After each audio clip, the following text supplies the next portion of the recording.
Hello, welcome to the Valley of Ella. You may have heard of it. I mean, it's got quite the reputation, for being the place where huge hairy giants roam free, terrifying people who look like this. But before we meet him, let me set the scene. We're gonna do this like a real movie. Let's go back, way back, like before time began. I don't know exactly how long, but it was a while. And there was this guy, see, named David. I mean, probably you've heard of him, no? Come on. Look familiar.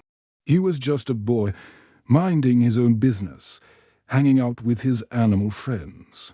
Then one day his big brother came running, looking panicked.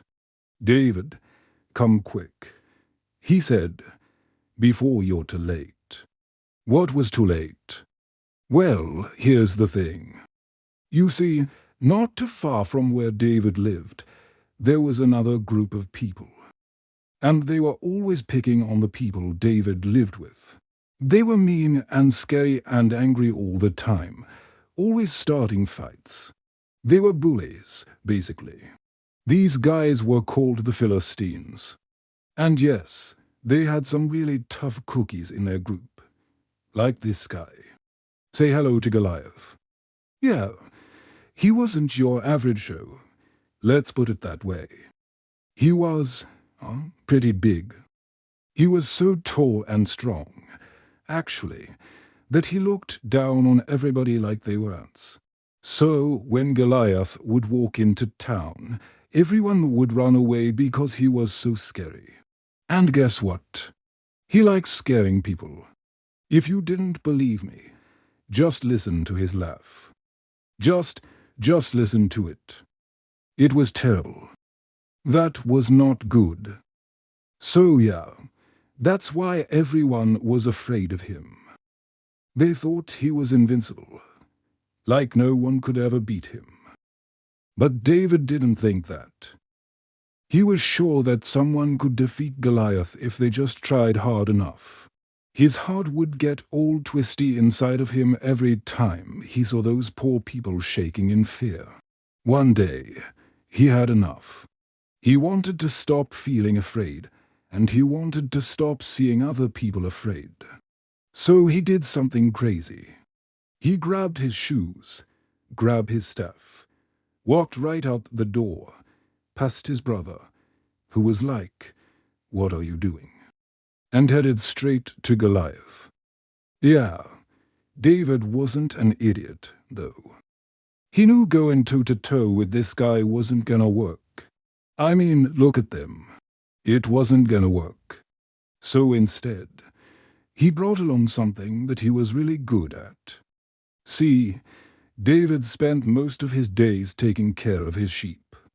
And when you spend a lot of time taking care of your sheep, you learn a thing or two about them. For example, you learn that if you throw a small stone just right, you can make a rock fall from a cliff, which means you can bring down a whole mountain of rocks onto some very unsuspecting wolves. Which is exactly what happened to this wolf. Yes, David's aim was that good. In fact, he was so good, he could hit the broadside of a barn with a small stone. And that's exactly what he planned to do to Goliath. He marched up to the big bad bully and yelled, "Hey, Goliath, want to have a little contest?" Goliath stopped laughing for a second. He hadn't realized anyone was there, so he was kind of caught off guard. He turned round, looked down at David, and just started laughing again. A contest?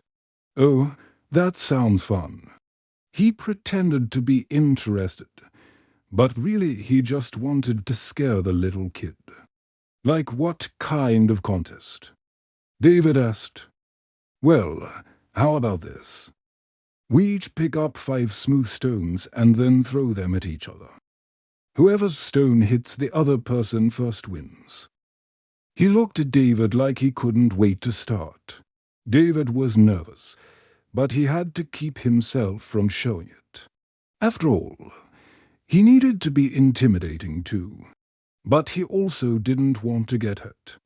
So he replied, "Sounds good. Let's do it. Now, where would a boy get 5 smooth stones?" Well, luckily, David was a prepared kid. He had been collecting cool rocks on his adventures with his sheep. And just a few weeks ago, he'd gone to a river, dipped them in water and rubbed off the dirt. He pulled them out of his bag, held them up proudly and smiled at Goliath. "Check it out. These look great." Ah. Goliath just stared at him for a moment. "What are you doing?" he asked. But David ignored him. He was already looking for some good throwing spots nearby. He spotted a nice flat hill and marked it with a stick. "All right, over there then," he said. "I'll go first." He threw a stone. It sailed through the air. And then, bam, it hit the mark. "Nice throw, David." Goliath looked at his feet, and then at David.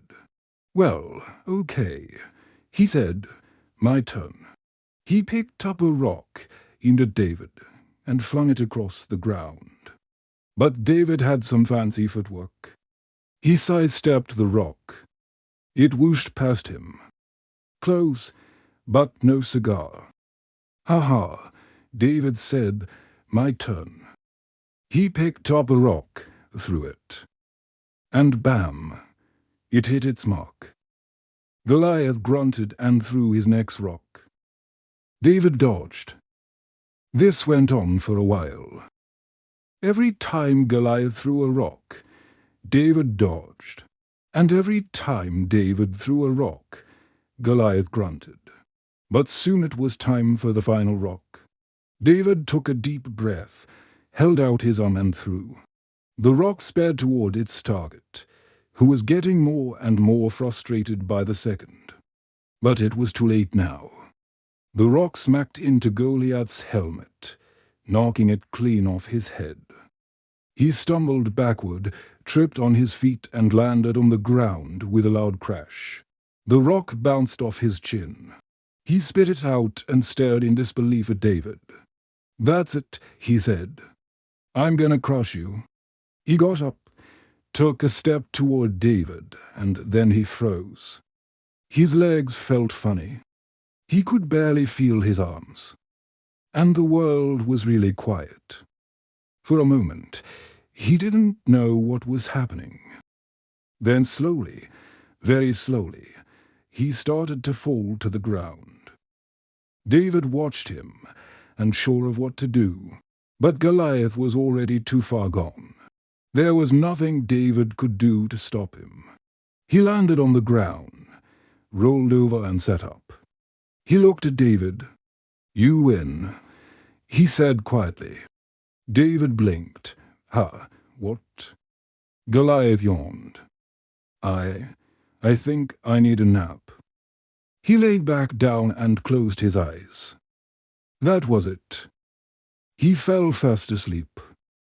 David stared at him, unsure of what to do. But then he smiled. He started to giggle, then he laughed. He couldn't help himself. It was just too funny. The big bad bully who had been terrorizing everyone was now napping peacefully on the ground. As David laughed, everyone else started to come out of their hiding holes. They poked their heads out, saw Goliath sleeping, and started to laugh too. Soon, the whole place sounded like a comedy club. Everyone was cheering, clapping, and having a great time. And David, well, he became a hero.